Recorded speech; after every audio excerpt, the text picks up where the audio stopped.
शक्ति को शास्त्रों में योग के अनुसार षट शक्ति भी बताया है। 6 तरह की शक्ति बताई है। एक है सबसे पहले पराशक्ति,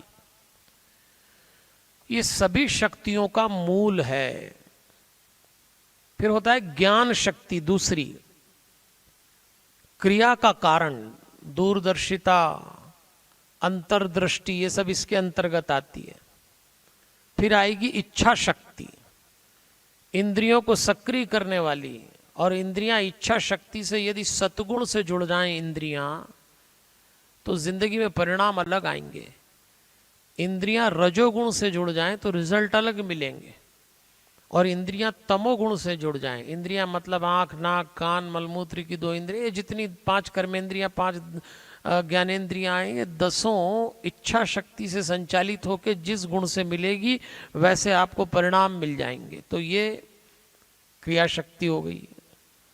आइए अब हम क्रिया शक्ति जो चौथी है इसके बारे में सुनेंगे कि क्रिया शक्ति से कार्य रूप फल बनता है।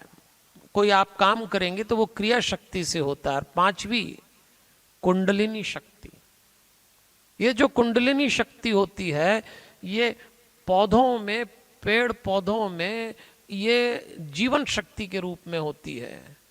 और मनुष्यों में ये तेजोमयी शक्ति के रूप में होती है, वीर और रज का रूप ले लेती है। और 6ठी शक्ति का नाम है मात्रका शक्ति, अक्षर, बीजाक्षर, शब्द, मंत्र, वाक्य, गायन विद्या, ये सब शक्ति का रूप है। इन्हीं 6 शक्ति से हमारा संचालन हो रहा है देवियों और सज्जनों। इन शक्ति उपयोग करिएगा, दुरुपयोग तो हो ही सकता है। और अपनी शक्ति का उपयोग करने के लिए जो माध्यम शास्त्रों में बताया उसका नाम है योग। योग के माध्यम से इसका सदुपयोग किया जाता है, योग। हाँ, वही योग जिसको अष्टांग योग कहते हैं, यम, नियम, आसन, प्राणायाम, प्रत्याहार, धारणा, ध्यान, समाधि। बाबा रामदेव जी का ले लो, हमारे श्री श्री रविशंकर जी का ले लो, सदगुरु जी का, और जो तो बहुत योग तो बड़ी लंबी परंपरा है। लेकिन आप योग का सदुपयोग करिए। इसको हाथ पैर हिलाना नहीं है, कोई एक्सरसाइज नहीं, कोई दबाव नहीं।